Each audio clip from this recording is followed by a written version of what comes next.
Welcome back, everyone, and happy 2023. I'm Dr. Shiloh, and I'm with Dr. Scott, slowly coming out of a carb-induced coma from the past 4 weeks. It's a hard one. It's It a really is a hard difficult one. No, for sure. I'm ready for the fresh start, though. And any resolutions this year? What are we doing? Oh, at work, we got a bunch of people to commit to. We're not going to say we're not going to have a dry January. Okay. But we're going to have a no processed sugar January. Ooh, So that's hard. Yeah, but like no desserts and no sweets. And working in a law enforcement environment, everybody's always bringing something in. So we'll see how long we can keep this up. Okay. Keep your fingers crossed for us. It's like a commitment in the office not to bring that stuff. Oh, I like that. Yeah. That's totally doable. Yeah, Yeah. definitely. I don't think I have a resolution. I know you sent a meme to our group chat today saying it was okay to have resolutions that were meant for evil. Of course, people do not let society weigh you down. If your resolutions are evil, then you do you. Perfectly I want you to be your acceptable. best self. Yes. All If you're right. going to be a villain, be the best villain. There's our advice to you guys. That's it. There's the show. No. We have a great show for you today, but we wanted to tell you that the big new Patreon reveal is here, goes into effect January 1. So if you're a Patreon member already, you probably already know all about this, but we wanted to let you know that we now have multiple tiers because up until now, it's just been a one-stop shop, $5, and everybody gets the same thing. But we wanted to reward our hardcore Patreons a little bit more and give you guys some options. So if you are a Patreon member already at the $5 level, you stay there, you don't lose anything. You are still getting, and these are for new folks as well, ad-free and early episodes, access to the Behind the Couch live streams on the secret podcast feed, shout out to new members on our live streams, as well as Patreon-only events like watch parties, holiday parties, and then you also get early access to in-person events like walking tours and any live shows that we do where we are in charge of tickets and attendance. So that's the $5 level, which is called the associate level, I should say. Yeah. So associates, you can also like run and get us coffee when we need it, that sort of thing. We should be so lucky. I know, right? So then our $8 level is our intern level. And if you're an intern, you get everything in the $5 tier. Plus, we are going to send you a sticker when you join. And then you also get access to our private Discord chat that is up and running. So I'm excited for folks to start joining that. That's going to be super cool and great idea, by the way. Thanks. Well, we had great ideas from our folks that joined our holiday party because they said we could do a documentary club on there and discuss documentaries. It's a one-stop shop for telling us your ideas for episodes and docs to review, but also we're just going to be able to chat with each other throughout the day, which is pretty fun. So if you are then so inclined to join the $10 doctoral level, you get everything I've already mentioned. Plus, we will send you an initial swag pack with all of the stickers and magnets and coasters and things that we have on hand, as well as a handwritten note from us. And then we are going to have a monthly merch or prize drawing. It might not be a piece of merch necessarily. It might be something that we pick up here in LA and send to you guys that's kind of significant to our city and where we live. Man, that's a mouthful, but that's all the new stuff for Patreon. Yeah, it's really exciting, especially at that top tier. I think you're going to be really excited to open the box and see the couple of collectibles that we have started generating that are really cool, along with all the other stuff. So again, keep those ideas coming. If you have other ideas that might be included in these different levels, we would love to hear those. Thank you so much. So let me give you an episode recap from our pre-holiday break. Episode 121 was our vintage case, Lover in the Attic. And it was the strange tale of Dolly Osterich and her lover that she kept in her attic for years. It was a cozy little affair arrangement until the day that he came out of hiding to commit murder. This was definitely a bizarre one that the media had a true field day with in 1920s Los Angeles. It's been covered beautifully by several other podcasts, which I also encourage you to listen to, but I think you'll like our take on it as we cover some of the psych underpinnings and motivations for the murder. Absolutely. All right, so let's get into today. Dr. Scott, let me ask you a question. What do you think of when I say the name Pinocchio? Bottomless mimosas in Palm Springs, right? That's Pinocchio's in the Desert, famous restaurant, by the way. But now I know where your hat is at. You're still on vacation mode, right? I am, and I'm very jealous you're going to Palm Springs this weekend. So Yes. yes, Pinocchio is one of our favorite restaurants out there where you can get like very ridiculously priced bottomless mimosas. It's probably it's crazy. It is crazy. But poor little sweet Pinocchio, beloved Disney character, is synonymous with lying because he has a built-in tell when he lies. And can you imagine if we all ran around with something like that? Well, there are some experts that would say that we do, right? And that'll be something that we touch on. There's been a TV show built around it. Very, very true. I don't know if I would want to know if people were lying all the time, but yeah. No, I think you have a really good point, and we'll get into this more because you did some fantastic research. I found some really great anecdotal stuff from discussion boards on Quora that include a lot of therapists and psychologists. And, you know, over and over again, one of the things that's said is that lying to a certain extent is part of our survival mechanism, and it's part of what keeps the wheels of society rolling. But those are small lies. And that's not what we're talking about today. Today, we're talking about pathological and compulsive lying, which is very much a huge intersection in that Venn diagram with criminogenic thinking and criminal acts. Absolutely. So absolutely. You may have heard us use the term pathological lying when we've talked about traits of some psychological diagnoses in the past episodes, primarily a lot of the cluster B personality stuff. It's a possible symptom of borderline personality disorder, antisocial personality disorder, narcissistic personality disorder, and of course, the non-DSM diagnosable phenomenon of psychopathy. It's absolutely one of the factors that you look at is pathological lying. And we've probably talked about it most when discussing various types of offenders like con people and how they lie so convincingly to get what they want. And it's lie upon lie upon lie because they have to keep these games going. But I think the bottom line that we're talking about here is this just maliciousness and wickedness, if you will, or are we talking about a mental illness here? I love that point, and I would add to it that I don't think I know anybody that doesn't have a story about a huge liar in their life at some point. Absolutely. Like everybody has a story where they go, oh yeah. And then there was this point where the lights came on for me and I realized, wow, so-and-so is absolutely full of shit. Yeah. You know, everybody's got a story like that. I think so. I mean, the one that comes to my mind is definitely a girl I went to high school with. We actually were in school probably from the third grade on up to high school. But I remember this distinct moment. We were probably 16, 17 years old, where she was just telling these crazy lies, like I'm being recruited to be the next Victoria's Secret model and I'm a champion snowboarder, like just stuff that was so outlandish that we would all just look at each other and then she would walk away and we'd be like, what the fuck was that about? It was really, really bizarre. And I think that was my first thought of pathological lying. Like, what's her motivation here? And this is just crazy. Like, it's not even believable. Well, that's a really good example because those are so outlandish and there doesn't seem to be, just in what you've told me right now, what we're not hearing is her doubling down, making sure that you agree with her lie, which almost tells me that's more of a pathology coming from something else. Yeah. Like that's like mania or maybe even some delusional thinking. Like she may actually believe those things. Yeah. And if she actually believes them, is she really lying? But the idea that she didn't feel like she had to like nail it in for you. Right. You know? Right. Yeah. Do you know whatever happened to her? Did you ever follow her or see her at a reunion or anything? Have not. I think I saw her from afar at like a shopping center because I live back in my hometown and I think I have seen her in adulthood, but it was hard to sort of recognize. But yeah, I mean, honestly, I don't really know what was going on there either. It could have just been like, I just feel like shocking some people for a little while and then no one really called her out on it and it fizzled away. Who knows? So you didn't try and hit her up with, you know, for a discount on panties? No, I did not. I did not.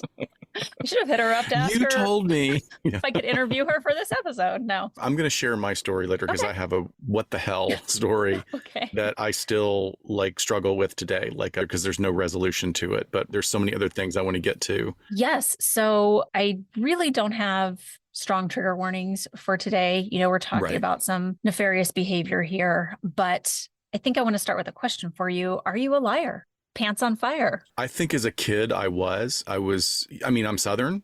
And Southern people are generally storytellers, and that is valued culturally. And I grew up in a family of big storytellers. Like half of our family were like really good at crafting big tales and always trying to outdo each other. And so I wouldn't call myself a liar, but I mean, I've pushed an embellishment to the edge of credibility at the times in my past. And I think that with years of my own personal work, my own personal growth and my own therapies, you start to realize like some of your habitual childhood behaviors, there was a reason that you engaged in them. Yeah.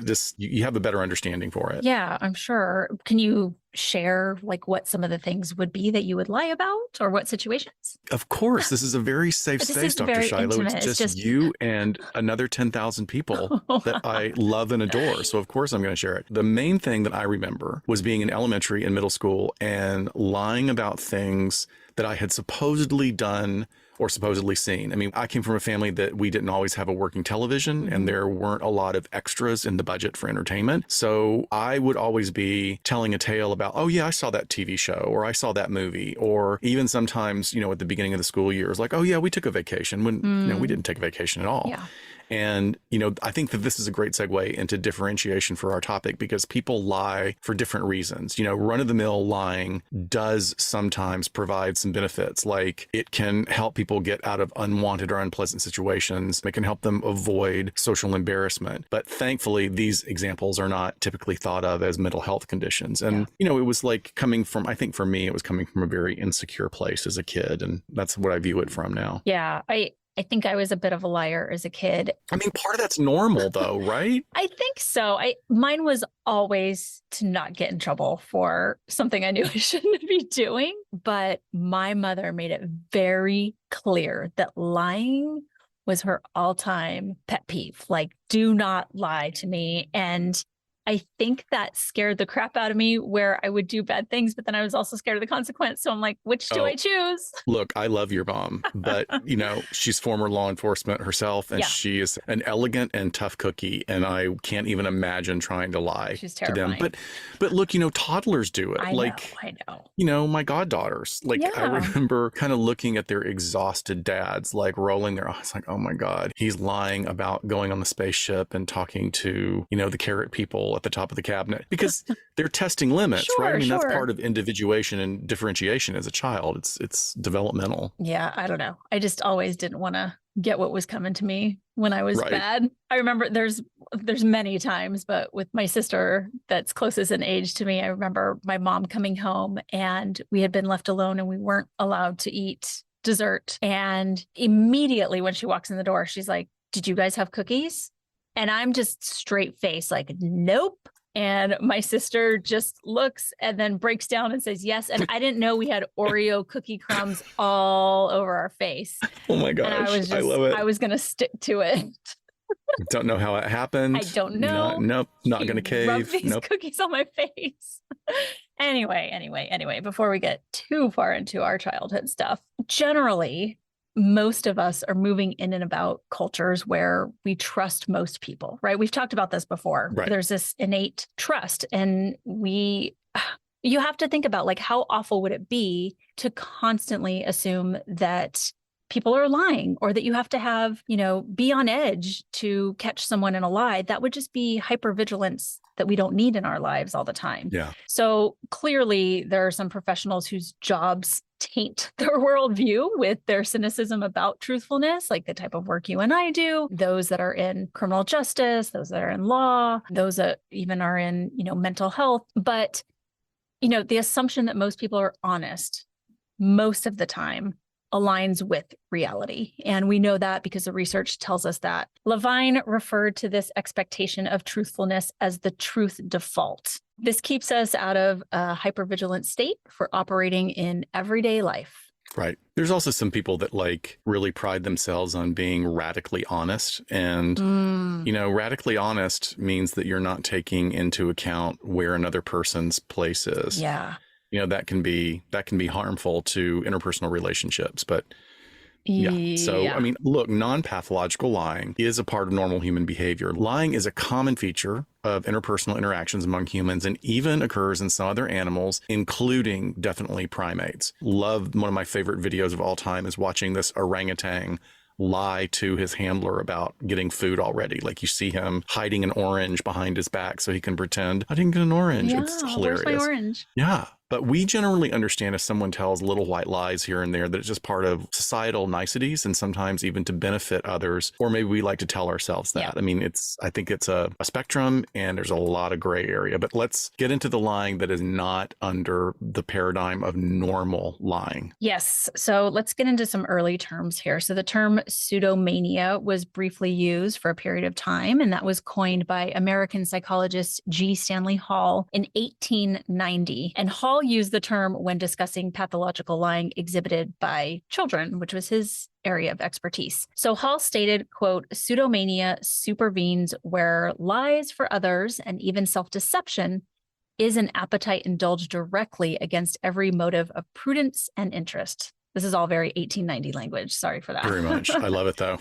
Those who have failed in many legitimate endeavors learn that they can make themselves of much account in the world by adroit lying. These cases demand the most prompt and drastic treatment. So I could just imagine the treatment these kiddos were getting. Oh, God. Yeah. Yikes. But the term pseudomania kind of dies out rather quickly because then we get another term. Right. So prior to the use of the term pathological lying, the set of behaviors was originally called pseudologia fantastica, which was a term originated by the psychiatrist or the alienist Dr. Anton Delbruck in 1891. And this term was used to describe people who told so many outrageous tales that the behavior was considered to be caused by a mental health condition. Now, this is important as a diagnostic criteria over the span of development of psychology as a field of study and science, in that it describes a set of behaviors that actually do cause problems for the individual in regards to how they function in society. So we're getting into some criminogenic behavior because it's disrupting society, basically. So it's like when you were explaining paraphilias. It's like it's not a problem until it's, your kink is your kink unless it's causing harm to someone else or harm to yourself. Yes. This is sort of a parallel to that, I think. And then, of course, the classic historical case affiliated with pathological lying takes us back to good old Baron von Munchausen from the 1700s, whose name has become proverbial as the narrator of false and just ridiculously exaggerated exploits of his. The term Munchausen syndrome was coined in 1951 by Richard Asher. And for more on that, please feel free to check out our two-parter on factitious disorder. Those are episodes 69 and episode 70. There's enough information there for you to write a paper if you're in a grad program. Yeah. So Yes. But in a nutshell, factitious disorder, this other term, is a serious mental disorder in which someone deceives others by appearing sick or by purposely getting sick or by self-injury. And factitious disorder can also happen when family members or caregivers falsely present others, such as children, as being ill, injured, or impaired. And although this is specific to feigning illnesses, there are several lies that the individual has to tell to make this house of cards stand, sometimes, again, crossing over into criminal territory. Right. So now the term pathological lying is further refined to describe when an individual lies so frequently that it impedes their functioning in work, interpersonal, social, legal, or financial engagements. So pathological liars may actually experience distress because of their lies, as well as have a real fear of someone discovering their lies. But that isn't exclusive, as there are personality disorders that exhibit this particular behavior that absolutely do not experience any level of stress at all. Yes. So before we jump into some of those disorders, I wanted to note that one of our main sources today is a book called Pathological Lying, Theory, Research, and Practice. It's very recent, 2019, 2020. And the authors of that book offer this proposed definition of pathological lying. And I started writing an entire paragraph of how they went through and gathered all of the definitions that were already out there and then started coding those, but I figured that was very boring. So here's what they came up with. Sorry, I know I literally had the whole thing written out and I was like, I'm going to edit this out. So their proposed definition is this, quote, a persistent, pervasive, and often compulsive pattern of excessive lying behavior leading to clinically significant impairment of functioning in social, occupational, or other areas, causing marked distress and posing a risk to the self, others, and occurring for longer than a 6-month period, end quote. That's totally like a DSM. I mean, that's very clear psych speak. They've really boiled it down. Yes. So pathological lies represent a trait rather than an impulse. And that's really important to know too, because a trait is the way that we describe characteristics that are consistently accurate in describing a person's behavior. In other words, it's really what you come to expect from that particular person's regular ongoing behaviors. Right. So when an individual acts spontaneously without giving a lot of thought to the consequences of their actions, in an example like this, we describe them as impulsive. Both impulsivity and lying can definitely be related. If a chronic liar has enough insight to sit and think about their behavior, some may believe that they can't control their lying behavior. This is most often when lying occurs long-term and starts to pose a risk to the person and to those around them, because you can imagine how this would impact their relationships. And then, like an Venn diagram, interlocking as it is, the more extreme examples of pathological lying are signs of mental health conditions, particularly personality disorders. Yeah, we're really going to be coming back to the personality disorders over and over again, but they can include, the number one on the list in all the research is narcissistic personality disorder. And we're all familiar, unfortunately, or maybe fortunately, because you've been listening to us, with this broad and exaggerated sense of self-importance that narcissists feel. It's integral to the presentation of NPD. So it's not surprising that it can emerge in a compulsive liar's expansive, but likely somewhat believable lies about their achievements. And they'll lie about achievements in the domain of personal accomplishments, social connections, financial gains, career, their sex life. Narcissistic personality disorder is not surprising at all. No, definitely at the top of the list. It's something I would completely expect, but I was a little bit more surprised at almost the 180-degree opposite in obsessive compulsive disorder, where lying has been documented and discussed in the diagnosis of some who struggle with OCD. And in this domain, pathological lying is used as a negative coping mechanism. So the individual diagnosed with OCD is lying to create and maintain their relationships with others, as well as to cover their OCD symptoms. So there's a total motivation here, whether we can dig a little deeper and say, is that embarrassment or shame for, engaging in these behaviors and not wanting other people to know about it. And that's where the lying comes in. I don't know. That's where my mind went. Any thoughts on motivations? Well, not so much the motivations, but I'm glad you brought that up. And I wanted to make sure we differentiate for listeners that we're not talking about OCPD, obsessive compulsive personality disorder. Well, now you've just confused them. Well, it's two very different things, although sometimes it can look very much alike. Mm-hmm. But obsessive compulsive disorder very much has this enormous anxiety element to it. And the anxiety is so much that they just have to protect themselves. And it's a really negative coping skill, like you said, and that may be using lies to protect themselves. So moving on to that, several other anxiety disorders definitely have an overlay with lying. A person struggling with anxiety and fear of rejection may also develop some compulsive lying habits as a way to try and really protect their sensitive psyche. Like they've got to build up this false persona, or they've got to have a number of excuses as to why they can't do the things that cause them anxiety. But when we get into really the hardcore ones, we're talking about antisocial personality disorder. People living with this personality disorder really quite often display pathological lying as a key symptom. And usually that's in the pursuit of manipulating others and presenting a higher status than they actually have. Now, there's also borderline. Individuals with borderline personality disorder can be motivated towards spontaneous lying, but their motivation is different because what they're doing is they're trying to mold themselves to what they feel is required to preserve relationships, which can include chronic lying to fulfill this misperceived need or situation. Like, I've got to be the perfect man or the perfect woman in order to be the partner that this person wants. Right. And you can't sustain that. And that's what causes instability in the relationship. It's just not, you can't live with that lie long term. Yeah. Interestingly, Dr. Tim Levine, that I was speaking about before, he wrote a book called Duped: Truth Default Theory and the Social Science of Lying and Deception. And he argues that pathological liars aren't delusional and are grounded in reality, yet habitually and chronically lie for no apparent reason. So he's even saying there's sort of this subsection of people that are doing it for no reason other than to just lie. And he says that they choose to lie when the truth would have resulted in really no consequence.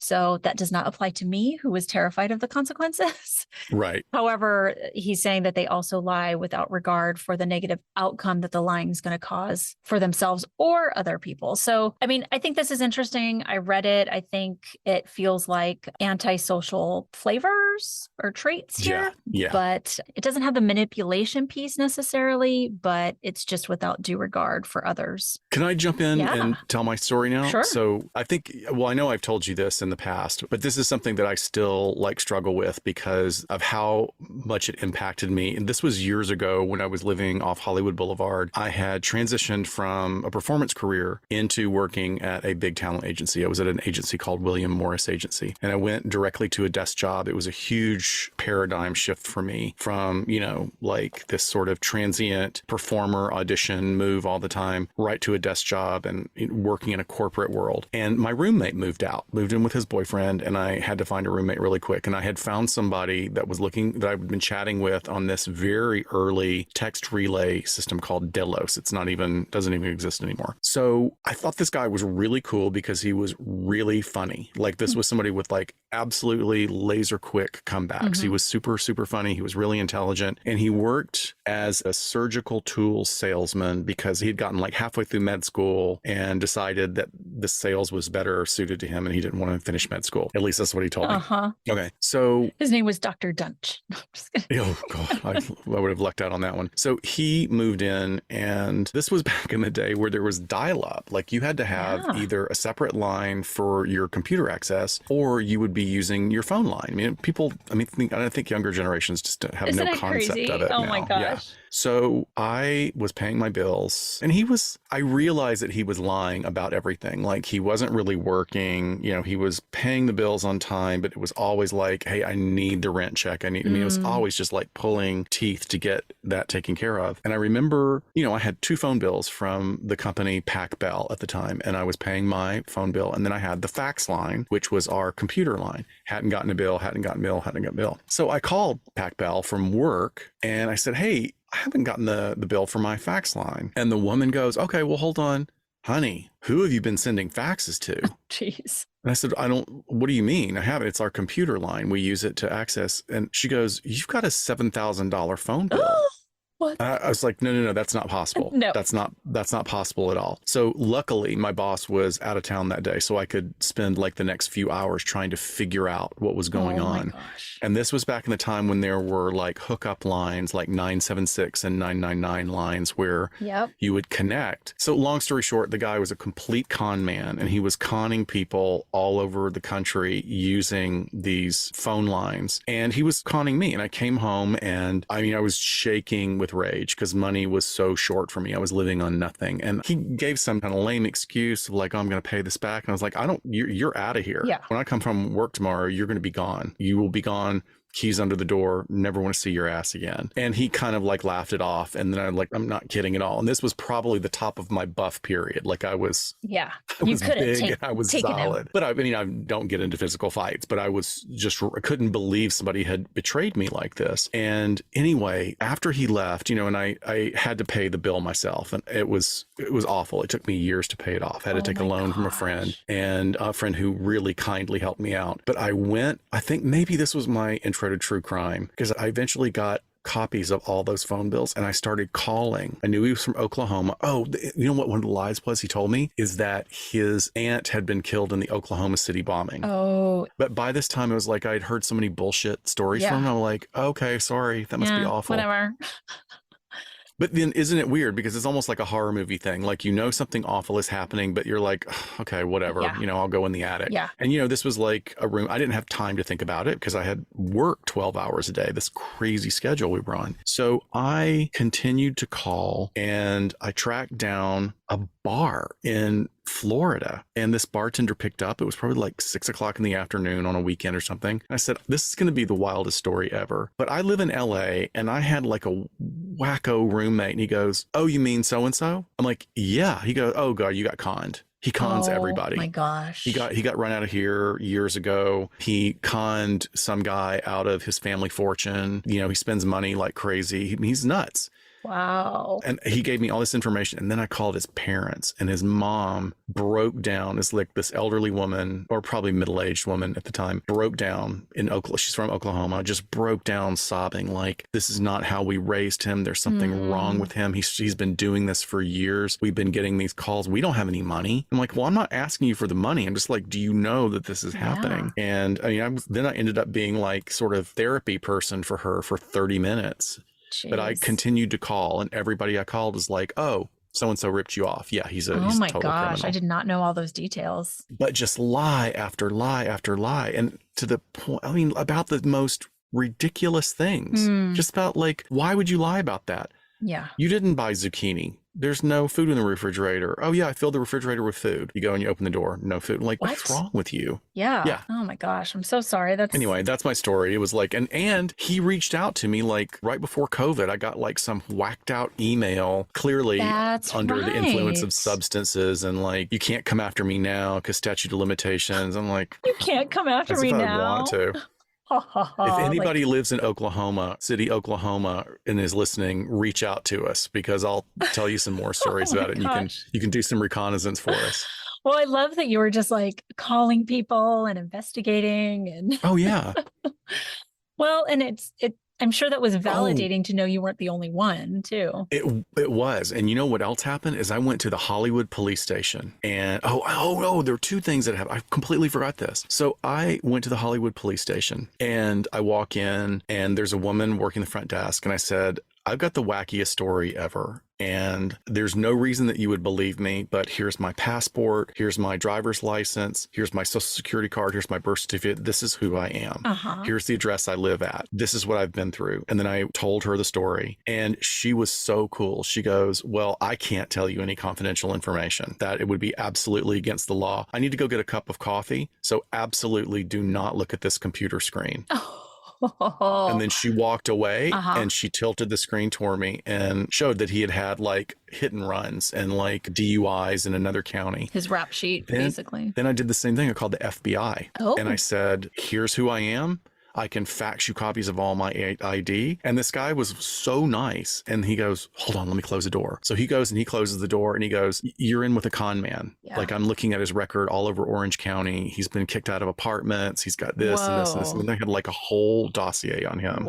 Because he was doing stuff across state lines by the phone. So they were compiling something on him. Jeez, how did this? I mean, I wonder if he did any serious time ever. I don't know. I mean, I'm really good at finding people and finding dirt online. I have several online databases, and he pops up every once in a while and disappears for a while. So maybe he's in and out of jail. That would be interesting. Yeah, probably. But here's some examples. Like, I wanted to share that with you because clearly this guy is hitting all of those points that you were talking about. Lying for no reason. Yep. Lying for a reason or for secondary gain. Lying about big things. Yeah, lying about fake things, about real things. Yeah. And also, like, clearly ripped me off and knew he was going to rip me off. But I always thought, like, you knew you were going to get caught. Yeah. But you just lie your way out of it, I guess. Total psychopathic behavior, such a parasite, and just like, okay, move on. Like, it doesn't matter. That's exactly what it felt like. Thank you. It felt like a parasite. Yeah, of course he knew he'd get caught, but that didn't register with him. So it didn't matter. All right. Thank you for that. Let's dive into some of the research here. There's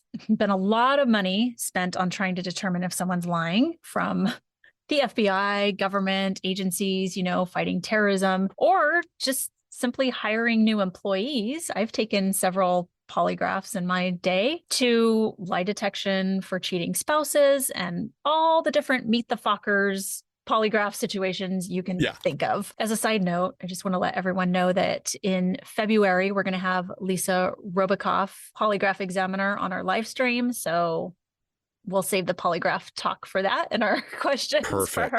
But man, lie detection is a hot topic, especially in true crime. You have your so-called experts in body language and linguistics that say they can detect the deception. They're all given their 2 cents on whether or not someone is lying in any given taped police interview you see or hear on a podcast or something like that. We've all heard it a million times. And it's just a big industry, not just in true crime, but also, lots of other industries invest in trying to figure out if people are lying or not. Yeah, of course, my sci-fi nerd comes out because the Dune series of novels is set hundreds of thousands of years in the future. And because they let computers get way too much power and AI, artificial intelligence, very prescient, by the way, those were written in the 70s, but they outlaw computers. You shall not make a machine in the image of a man is the rule. Interesting. So everybody has to develop these abilities. There are people who are human computers, and then there are truth sayers. And the truth sayers, every government office has one. Every local office, every rich family has a truth sayer that just is standing there. So when someone comes in to negotiate, and they talk about it like they're able to detect changes in physiology. And it was like really cool the way it was described. But that doesn't really exist in the way the media wants us to think. It makes for good television, but it doesn't really exist that way. So Aldert Vridge, author of Detecting Lies and Deceit, defines lying as a successful or unsuccessful, deliberate attempt without forewarning to create in another a belief which the communicator considers to be untrue. Hart and Curtis note in their book that the majority of research on deception is focused on the normative aspects of lying, the prevalence and the frequency of lying within the general population, rather than exploring it forensically or from a mental health perspective. We need more of that then. Yes. Needs more of a focus there. For sure. So Hart and Curtis are the ones that wrote the book that I said came out in 2019 or 2020. And they thought it was really important to explore lying more fully, since people tend to think of pathological liars as cold, calculated manipulators. Like we have this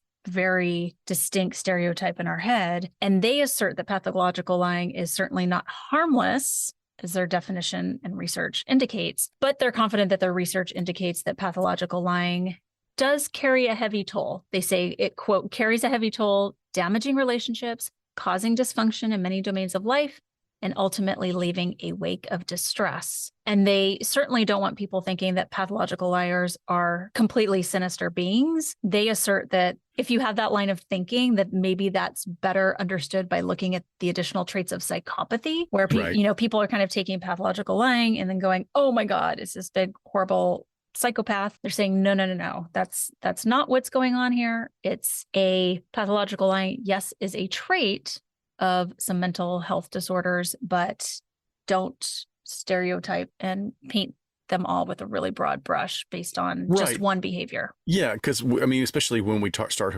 using the word psychopathy, immediately everybody's going to jump towards like psychopathic killer, that it's Hannibal Lecter. And, over and over again, we tell people, and the research shows that it's actually a very, very small percentage of psychopaths that are that intelligent that can sustain these false lives and false personas for so long. So I think that's interesting. I don't like what this person did to me. I don't think he's evil. I think he's just callous and doesn't care about people. It's like he probably just doesn't have that wiring to give a crap. I don't think he's going to kill anybody, but he's going to be an opportunist, right? Sure. So here's the gist of their research. Hart and Curtis asked 251 adults about their beliefs about pathological lying, as well as whether they had ever interacted with someone that they believed to be a pathological, compulsive, or habitual liar. So the people that answered yes were then asked additional questions regarding the types of lies that the pathological liar in their lives told, how they knew the person was lying, and then what the consequences were for the liar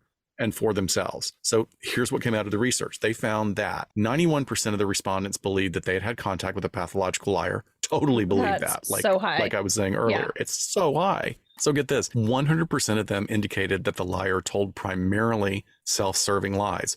Of course. Right. It wasn't for the greater good or anything like that. No, it's not for the greater good. That's what I do. My lies are all for the greater good of humanity. Of course they are. I just need you to know that, right? Oh, I know. The pathological liars that they knew told 10 or more lies a day. That sounds exhausting, by the way. Right? I don't even like to say 10 sentences to people a day.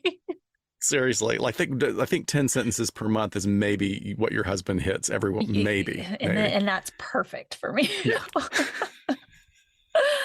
So, and interestingly, that's in contrast to the average of 2 lies per day. So Right. that's a further thing that came out of the research, is that the pathological liars told 10 or more lies per day, in contrast to sort of the average norm of little white lies Yep. of 2 lies per day, right? Almost half of the lies told by the pathological liars seem to be told for no apparent reason. Wow. Like It's your so Victoria's interesting. Secret, like mine, saying there's food in the refrigerator. No, there's not, you dumbass. What? Yeah, like there's no gain. It's so bizarre. Yeah. So they also looked at content of the lies, and they found that most of the respondents reported that they knew the person was lying because the lies were so unbelievable. Yep. So it was really easy to spot for them. And then the most common negative consequences for the pathological liars were poor emotional and social outcomes, such as being ostracized, or the lying negatively impact their relationships with other people. So not surprisingly, the pathological liars caused negative outcomes for the people that were being questioned in the study, right? They were impacted. So Right. they said that primarily that caused emotional suffering, as well as just kind of social difficulties, which is also what you were describing with your situation. Oh, it really freaked me out. Like I kind of built a whole story about who this person was and what he was capable of doing. And Yeah. I mean, there's more. I mean, I should actually write about it. I just remembered another thing about how he actually had AOL hoodwinked. He was getting AOL for free, and it was amazing. Anyway, let's get back to the researchers Curtis and Hart. They also reviewed all the case studies of pathological liars that they could find, going all the way back to 1895, and they found that 2 motivations for pathological lying rose to the top like cream. The first motivation, pretty obvious, material gain. They noted that the compulsive liars repeatedly deceived others to obtain money, objects, sex, whatever they desired. The second motivation was attention. They found that a large majority of pathological liars engaged in falsehoods about impressive accomplishments, high-profile people that they knew personally, and unbelievable heroic feats. They lie to impress others. Therefore, they're lying for the feeling that it gives them to be adored for their accomplishments. So going on, they also found that the attention wasn't always for something positive or impressive. It didn't need to be positive reinforcements, like all press is good press, whether it's good or bad, right? Pathological liars painted themselves as victims of extreme situations. Where does that sound familiar, right? So fictitious disorder, malingering, Munchausen. Hart and Curtis uncovered cases of people who lied about being tragic cases of abuse, being abandoned, surviving life-threatening attacks, and being kidnapped. Or my aunt died in the Oklahoma City bombing. Ding. Yep. We can look at it through the lens that everyday lies and pathological lies can be understood in the context of the tripartite theory of dishonesty. So think of the last lie that you told. Everyone hearing me right now, think of the last lie you told. And it probably fits this theory. So according to this theory, people lie when, 1, lying seems beneficial. 2, the potential negative consequences of lying seems bearable. And 3, you can morally justify your lie. It just depends on how the person doing the lying kind of bends this criteria to their situation and their perspective. Yeah. So it's sort of how I like to differentiate when I talk about cognitive distortions. I break it down in talking about, the umbrella of cognitive distortions. There's core beliefs, which is the stuff you're sort of raised with, that's ingrained in you. Maybe you grow up and realize those aren't your truths anymore. But then there's also thinking errors, which is very situation specific. So with thinking errors, as opposed to core beliefs, you have this thinking pattern that's semi-conscious, where you realize you've done a behavior that you're not comfortable with. It's causing you anxiety. So our human nature wants to lower that anxiety. What we end up doing sometimes is telling a lie to bring that down. But that lie doesn't necessarily have to be a flat out lie. We make ourselves feel better by justifying the behavior, minimizing the behavior, lots of different little techniques we can do to where we go, oh, okay, that's the reason I did that. It's not so big of a deal. But that also includes that we could be telling what feels like a little white lie, but really is indicative of a bigger problem and a more disordered way of thinking. Well, definitely, it sounds like what you're describing could be related to a moral injury. Like, you've done something wrong, and then you're dealing with the guilt, knowing that you did something that really isn't quite in line with your core value system. Yeah. Yeah. Very interesting. I love some of the things that I found on Quora from therapists who post there. Mike King is a licensed psychotherapist who's a prolific poster on Quora, and he writes, people lie without major consequences over little things every day. No one gets hurt. It's part of living. Pathological lying is always harmful to someone, and this is how it's defined. I like that. It's simple. It's so simple and to the point. So criminal cases involving chronic lying are kind of a match made in heaven. So there's no shortage of examples that we could cite, but I thought it would be better to refer to an article that our friend and fellow forensic psychologist, Dr. Joni Johnston, wrote a few years ago, in which she notes her own observations working with violent offenders. Yes, but before we get to that, in the same article, she also points out a number of seemingly bizarre tales told by high-profile offenders. She doesn't go into it deeply, but it reminded me of some folks that we've talked about before. For instance, she mentions Andrew Cunanan, who we covered a long time ago when talking about American Crime Story, the season of the assassination of Gianni Versace, where Andrew was definitely a blend of a con man and then transformed sort of into this psychopathic serial murderer. But he was really prone to pathological lying well before he got violent. This was something that was documented in his teen years. And then, as a young man, kind of figuring himself out in this con man role for many years. But Dr. Johnson also pointed out that professional gambler Mark Andrews, he was found guilty of beating his wife to death with a hammer. He had lied about being an ordained minister and being affiliated or employed by the CIA and doing some secret ops in Afghanistan, just some wild, all over the place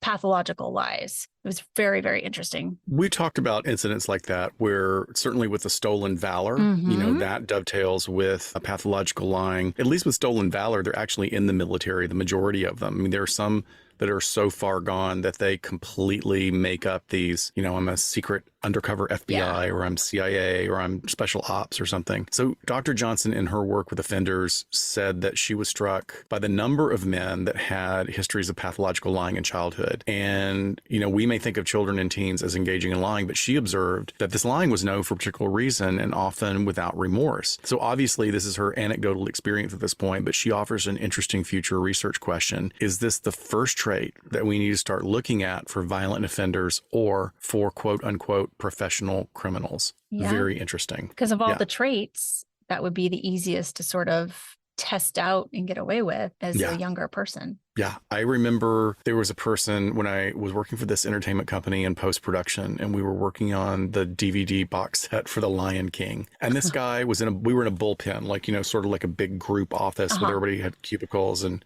workstations. And he would just lie about anything. You could say, oh yeah, I went to the mountains this weekend. Oh, I went to the beach and we went scuba diving. He always had to one-up. Oh, one-upper. Ugh, those are the worst. He had to one-up you, or he had to be, in alignment that he had done something as well. So two of the women I worked with who were hilariously funny just started making shit up. Oh, what'd you do this weekend? Oh, I had toe surgery. I had to have surgery too. I mean, just crazy stuff. Well, I had surgery on all of my toes. I had my feet removed. These aren't even my feet. But we have a big liar in the media right now. Oh, do we ever? Talk about pants on fire. Yeah. This guy is burning up. Representative-elect George Santos. Oof. He has, in my opinion, truly sold his soul down the river. He's been elected as a representative for a district in New York that includes Long Island suburbs and parts of Queens. We know very dear people out there. I hope they certainly didn't vote. No, I'm just kidding. You guys were duped if you voted for him, I'm guessing. So the New York Times broke the story that Santos has either straight out lied or been very, very cagey about many things in his past and present, I guess. Some of those things include things that would directly impact a career, like his college and work history. So initially, he claimed he attended Baruch College and New York University and received degrees in finance and economics. But after being called out, Santos told the New York Post that, quote, I didn't graduate from any institution of higher learning. I'm embarrassed and sorry for having embellished my resume. We do stupid things in life. Wow. What? Yeah, I know. Yeah. I know. Yeah. Do we?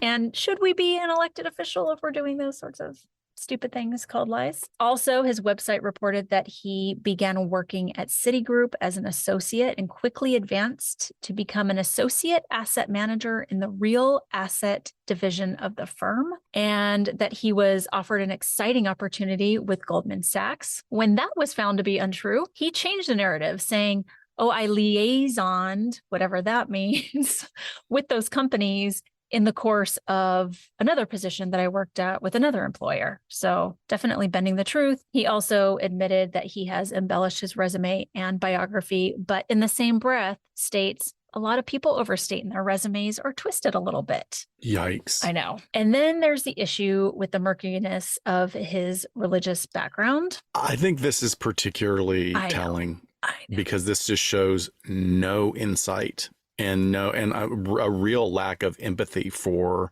the impact of what you're saying. Thank you. That nails it. Like the empathy part where it's just this flippant, like, oh, so what? I did this. So here's the deal. During his campaign, he touted that his grandparents survived the Holocaust as Ukrainian Jewish refugees who had changed their last name to survive. Again, we're noting sort of these stories of victimhood, right, in the family. However, a very savvy genealogist did a little investigating of her own and told media outlets that she found, quote, "there's no sign of Jewish and or Ukrainian heritage and no indication of name changes along the way." So Santos then told the Post, "I never claimed to be Jewish. I'm Catholic. Because I learned my maternal family had a Jewish background, I said I was Jew-ish." I just can't wrap my mind around it. First of all, like the doubling down. This is like that story of Casey Anthony going to Universal Studios and just like,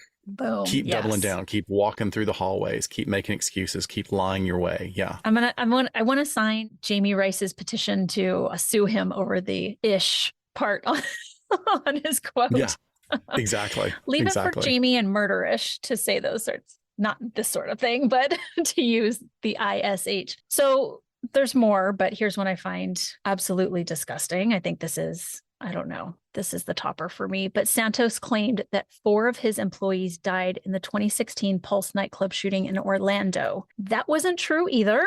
And he now changed his statement to say they were 4 prospective employees and then didn't give any names or details. So another weird thing on top of that is that he was recently married to a woman, quickly divorced her, and then married his husband. Yep.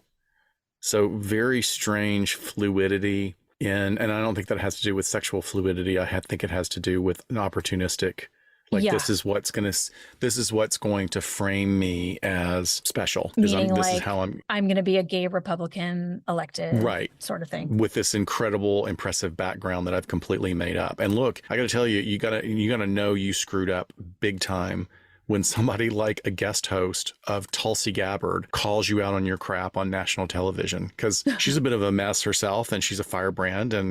But I was like, I mean, I'm trying to see what her motivation is, but it was like, I don't know what your motivation is, but it is for the greater good to call somebody. Sure. It doesn't make anybody on the political spectrum look good when they frame themselves this way. So that leads to the example that I wanted to say that was like going to be the other side of it. Like and then contrast. The more I dove into it. Yeah. So Elizabeth Warren, I am impressed by her. She's incredibly intelligent, and you watch her stats and her speeches on economics, and it's really like, it's mind boggling how simple she can put things and, in understandable sound bites, which is great. But there was a controversy with her several years ago. She asserted for years that she was of Native American heritage. And then there was this report that she had actually lied about it. Mm-hmm. And President-elect Donald Trump was calling her Pocahontas. Everybody just kind of jumped on her that she was faking it. And, it is a big deal. Like, Native Americans, rightly so, should be protective of their heritage, given, what they have been through at the hands of colonization in this country. So if you don't have that, like, that's kind of shitty to do that. Just don't claim that. But then the DNA tests were released that showed she did in fact have Native heritage approximately 10 generations back. So it was a lot further back than she had asserted. This was different from her previous assertions. So this example is probably not the right one, but I thought it was really interesting in how in the realm of politics, like just these kind of half truths or assumptions can be tossed around and get mixed up with outright lies. And, Yeah. you know, we would hope that our elected representatives would do a better job, but apparently sometimes they don't. Well, and then, you know, if someone completely lies about their background or even just lies a little bit about their background, and then we elect them and then it turns out not to be true. And they're like, no, some people fudge things. Like, what is the repercussion? You know, Yeah. like, is this just acceptable that you can like change your heritage or change your sexual orientation or change your religion to get elected? And then what? I mean, the thing that's frustrating here is that we want to assume that everybody is going to have this higher moral standing and ethical sense where they're going to present themselves in an authentic manner. But then we're kind of drawn into this like, well, this politician that I don't like told one lie. Yeah. And I want to be on them like fire. And then here's somebody that I do kind of like and they told a lie. And then I want to be like a little bit more forgiving of it. So I think that we have to challenge ourselves to look at the excess. Like, did somebody embellish a little bit of their career or one thing on their resume versus everything being generated out of whole cloth? Because that is what is indicative of pathology. Yes. Yes. I mean, can't they just go back to lying and never letting us know about it? Just kidding. I guess. I can't wait for all the political emails to come in. Ooh, we'll get a lot, I'm sure. How do you detect signs of pathological lying? Because pathological lying is also a tool that is used in the practice of gaslighting. Yes. So unless somebody is like really high up in sociopathy and they have the ability to keep all these virtual narrative plates spinning, most liars are going to have tells or behaviors that give them away. And these slip ups can help you identify when the liar isn't telling the truth. But you have to be aware that there's no definitive catch-all method to tell when someone isn't being authentic. But there are some things that give it away, particularly if you're in an intimate or work relationship. So one of the things that will happen is a lot of contradictory stories. Chronic and pathological liars are faced with a lot of challenges in keeping their story straight. And an individual who lies frequently is eventually going to lose track of these narratives that they've created. And inevitably, they're going to begin to contradict themselves. So if you're in a relationship where you notice that your significant other or family member is contradicting themselves, it's likely that they're lying. And that's like consistently, chronically on an ongoing basis. Yes. And then there's also the tell of unverifiable details. So another indicator for you to look at is that many people who lie frequently add details to their lies to make them seem more realistic. And studies show that when people lie, they tend to include fewer verifiable details when lying than when telling the truth, and insert unnecessary details that can't be verified. So let me pick that apart for you because that sounds very confusing. Yep. If someone is telling you a story with a lot of details that you know can't be proven or disproven, be a little bit more skeptical. And again, we're talking about pathological lying. So if you're just telling your average, everyday, normal human 2 lies a day lies, usually we keep it with very few details. Like, let's just reel this in a little bit. But if you start hearing details that seem unnecessary and you cannot verify them, and they know, like the person telling you knows you can't verify them, that's something to be skeptical about. There's also the overly dramatic or long stories. So basically I'm telling on myself because this is me, the storyteller, always telling with lots of drama. It's really seen with a lot of pathological liars is that the lie is more likely to be dramatic and long than it is the truth. So like you're saying, embellishment with a lot of details. And the liar could be so desensitized to telling lies that their barometer for flair and for like, you know, embellishment is way off so that they really go overboard. And if the story itself has anecdotes about overly dramatic or intense situations, that's another tell that they might be a compulsive liar. Yeah. I love this one because it really feels spot on. It reminds me of when my kid tells me about her dreams. You know, and you're just like, really? Did you really dream that? And then this happened and then this. And I'm like, you're so full of it, kid. I can't believe you're saying that. I mean, I'm saying that as a non-parent, but it's not, I would love to hear that. Boring. Like, just let them lie to me. I'm like, is it over yet? Can I leave now? Your poor kid. It's the worst. Oh my gosh. Just kidding. All right. So I just, you know, thinking of media representations of compulsive liars, I Googled, and of course there are like horrible B movies about compulsive liars. out there, but I automatically thought more of a line from a movie than necessarily the person really being a compulsive liar. But I think of the character Allison Reynolds, the basket case, if you will, played by Ali Sheedy from The Breakfast Club. She doesn't have a whole lot of lines in the movie, so it's not like she's sitting there constantly lying. But when they do start sort of opening up to each other and talking, she goes on this total rant about being a nymphomaniac and telling her therapist about it. And then her therapist has sex with her, and they're all the other kids are just like horrified. Yeah. And then she ends up saying the famous line, "Well, I'm not a nymphomaniac. I'm a compulsive liar." And they're all just like, "Fuck you. I can't believe you had us thinking that." But yeah. Well, I don't know if you could get away with that now. Like that's something like I know. Totally. I mean, it was funny then. Now it's like I'm not sure that would be used in a narrative. No, but I it know. was really good. It was so shocking, and she's such a good actress. Yeah. I mean, everybody was so good in that movie. Exactly. I think one of the famous ones that has really kind of spanned several forms of media is Catch Me If You Can, which is the story of Frank Abagnale. He's a con man and forger, and he left a trail of debt and deception around the world. In 1980, he co-wrote his autobiography entitled Catch Me If You Can, and it was a book that created this narrative around his crimes that framed them as victimless crimes, because he was just ripping off the airlines and stealing from criminals, which, I mean, at best is pretty minimizing, because there is fallout from that. People got in trouble. There's a lot of fallout. But then again, we don't know how much is actually true, because the book went on to inspire a 2002 movie version of the same name that was directed by Steven Spielberg, starring Leonardo DiCaprio and Amy Adams in one of her first big roles. She's wonderful. Yeah, that's right. Abagnale has written 4 other books, but there's an inception angle to this story, because it's a lie within a lie that basically has taken on its own life. And we really, really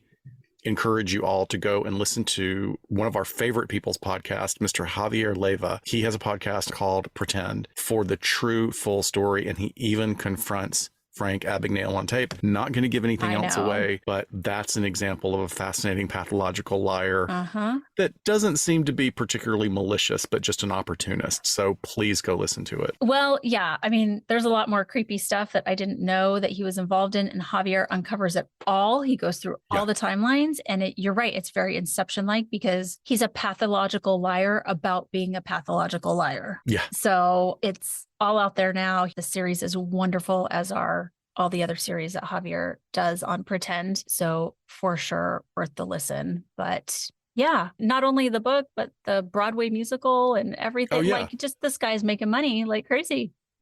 And he's also framed in the story as a kid who had a really rough upbringing with a con man father, and a mother that was seeking love and affection from other places, and he was sort of left on his own. I mean, it's a real victim story, which fits in with the point that we said earlier. Yeah. But I think that wraps it up. I think it does. First episode of the new year is done. We'll have a new vintage case for you next week. We already have that in the books, and then more exciting stuff for you planned for the rest of the year. We'll just get to it when we get to it. Woohoo! Welcome to 2023, and we will see you next time on LA Not So Confidential. Bye, folks. Bye.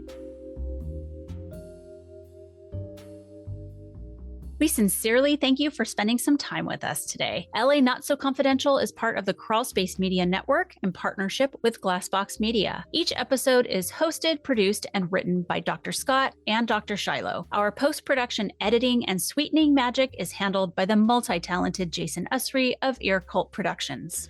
The LA Not So Confidential theme, entitled Cool Vibes Film Noir, is composed and performed by the talented Kevin MacLeod. He graciously allows us to use his music via a Creative Commons attribution license, and you can check out all of Kevin's amazing work on YouTube. All of the resources for each episode can be found on our website at la-not-so-confidential.com. You can find us on Instagram at LA Not So Podcast, on Twitter at LA Not So Pod, and on Facebook at LA Not So Confidential. Media inquiries and bookings are scheduled at alienistentertainment@gmail.com. Please join us each month on Saturdays at 4 p.m. Pacific Standard Time for a live streaming and very interactive broadcast on YouTube entitled Behind the Couch. Stay tuned to all of our social media for our live streaming scheduling announcements. Subscribe to LA Not So Confidential so you never miss a new episode. And lastly, we'd be honored if you joined our Patreon at patreon.com/LA Not So Podcast. With a subscription, you get an ad-free listening experience, And you'll be the first notified about upcoming live events, social gatherings, and super cool swag coming your way. Thanks for listening, and join in with us next time on LA Not So Confidential. Bye, folks.